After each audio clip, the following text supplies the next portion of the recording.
1840년 청나라는 자신이 세계 최강이라 믿었습니다.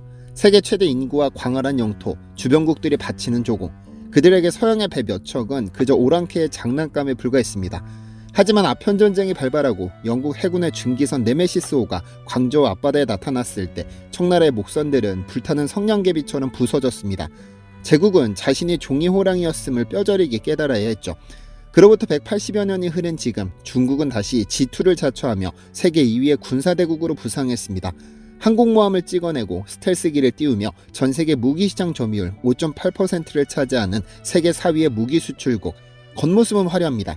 하지만 전세계 국방전문가들은 데이터를 보며 냉소적인 질문을 던집니다. 중국의 무기는 실전에서 작동하는가? 이 의문이 현실이 된 사건이 최근 인도 접경지역에서 발생했습니다.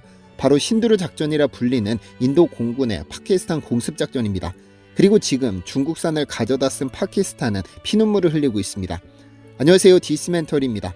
지난 5월 인도는 멸망을 각오하고 파키스탄 및 파키스탄형 카슈미르 내 9곳의 테러 캠프를 정밀 타격하기로 결정했습니다.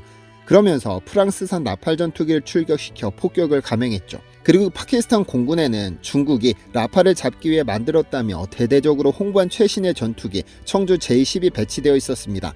파키스탄은 중국산 전투기 J-10을 대륙의 걸작이라고 불렀습니다. 중국의 주장처럼 스펙상으로 라팔과 대등하거나 압도한다고 주장했죠. 하지만 실제 교전 상황이 발생했을 때 J-10 편대의 대응 기동은 상상을 초월했습니다. 데이터 링크는 끊겼고 레이더는 목표를 잡지 못했습니다. 인도가 라팔을 이용해 폭탄을 투하하고 유유히 기지로 귀환하는 동안 라팔 킬러는 활주로를 박차고 오르지도 못하거나 공중에 떠서도 허수아비처럼 무력했습니다. 인도군이 공개한 위성사진 속 쑥대밭이 된 캠프는 중국산 무기의 현주소를 적나라하게 보여줍니다. 수십억 달러를 들여 사온 최첨단 무기가 실전에서는 비싼 경납고 장식품에 불과했다는 사실입니다. 문제는 이것이 파키스탄만의 불운이 아니라는 점. 지금 전 세계 곳곳에서는 육해공을 가리지 않고 중국산 무기들의 비명이 터져나오고 있습니다. 가장 심각한 결함은 동남아시아 미얀마에서 보고됐습니다. 미얀마 군부는 중국과 파키스탄이 합작 개발한 전투기 JF-17 썬더를 주력기로 도입했습니다. 중국은 이 기체를 미국의 F-16에 버금가는 성능을 가졌지만 가격은 절반이라며 가성비의 제왕으로 세일즈했습니다. 하지만 실전 배치 직후 미얀마 조종사들은 적군보다 자신이 탄 비행기를 더 두려워하게 됩니다. 전투기는 적의 미사일을 피하거나 공격 위치를 잡기 위해 급격한 선회, 즉 고기동을 해야 합니다. 이때 기체는 중력의 7배에서 9배 달하는 압력을 견뎌야 하죠. 그런데 JF-17은 이 압력을 견디지 못했습니다. 급기동을 시도하며 날개와 동체가 연결되는 부위에 미세한 크랙이 발생했습니다. 비행기의 날개가 찢어질 수도 있다는 공포가 상상이 되시나요? 이것은 조종사에게 죽으러 가라고 말하는 것과 같습니다. 이는 기체 프라임에 사용된 합금 기술이 기계적 하중을 견딜 만큼 성숙하지 못했다는 뜻입니다. 문제는 기체뿐만이 아닙니다. 전투기의 눈인 레이더는 더 심각했습니다.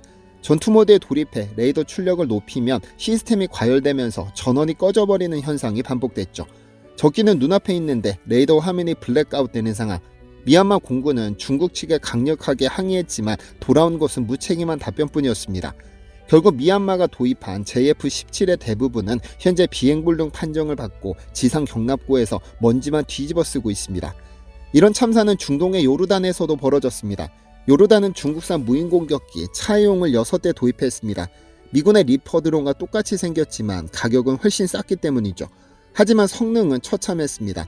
엔진은 수시로 꺼졌고 정찰 데이터는 전송되지 않았습니다.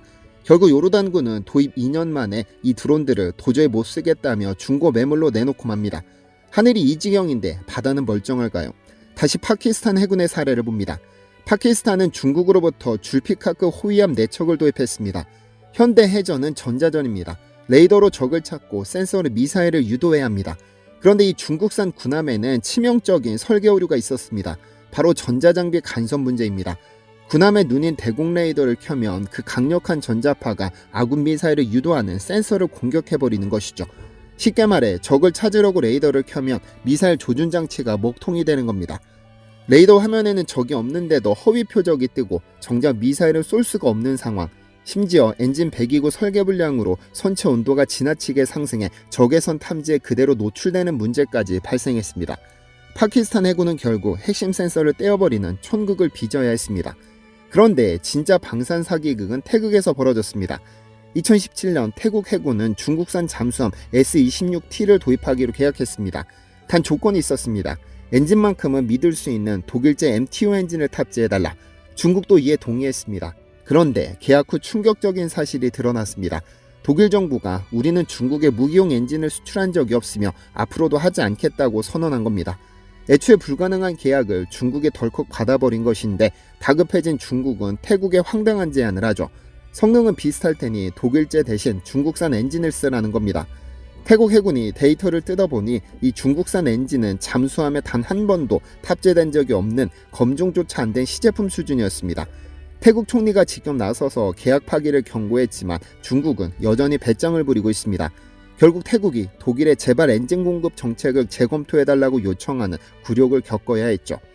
날개가 찢어지는 전투기, 레이더가 서로 싸우는 군함, 엔진 없는 잠수함, 세계 4위 무기 수출국이라는 타이틀 뒤에 숨겨진 중국산 무기의 민낯은 불량품 백화점 그 자체였습니다.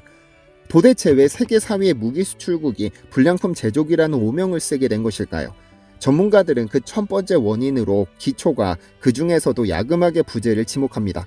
중국의 역설계 능력, 즉 백기기 기술은 타의 추종을 불허합니다. 겉으로만 보면 러시아의 수호의 전투기나 미국의 험비와 구별할 수 없을 정도로 똑같이 만들어냅니다.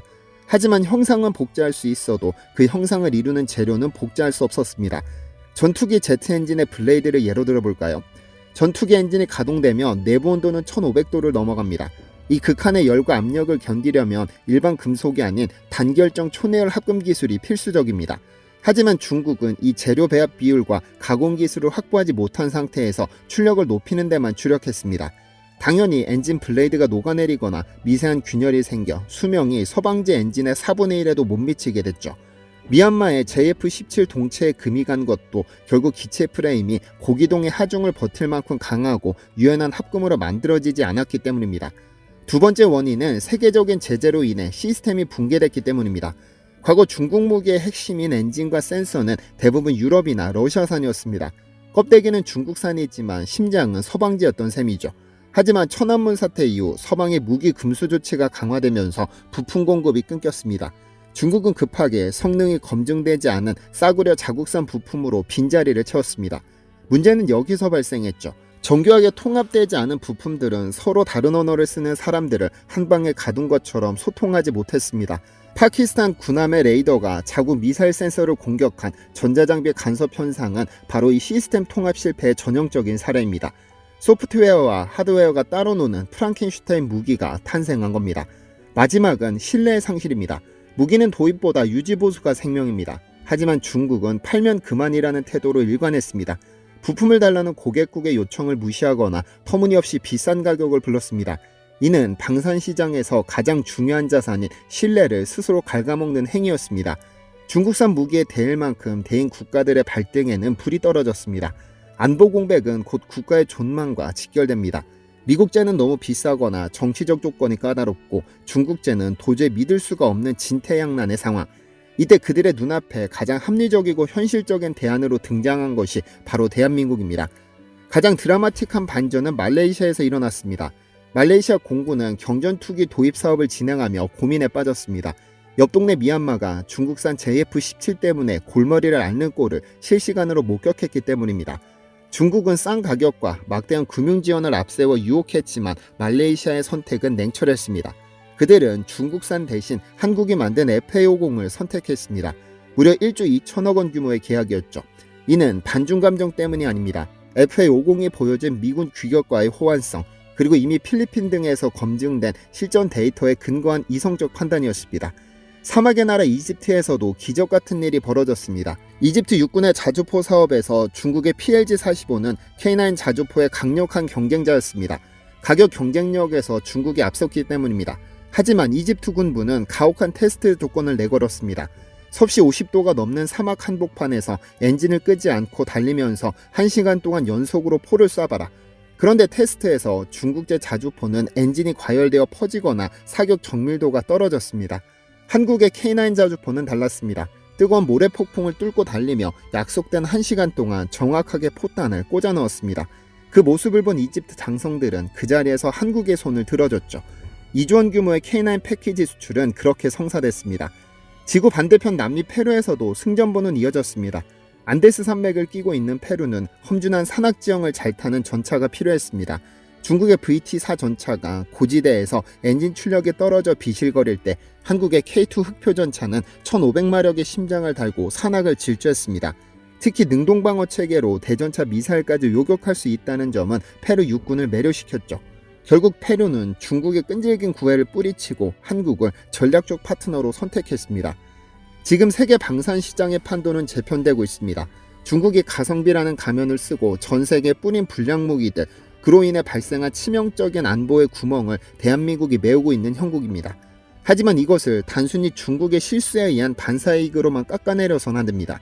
휴전국가라는 특수한 상황 속에서 지난 70년간 매일같이 무기를 닦고 조이며 쌓아온 실전 데이터, 미국, 나토와 어깨를 나란히 하며 맞춘 까다로운 글로벌 표준, 그리고 약속하면 반드시 납기를 지키고 필요하다면 기술까지 전수해주는 성실함, 이것들이 모여 지금의 K방산이라는 브랜드를 만들었습니다.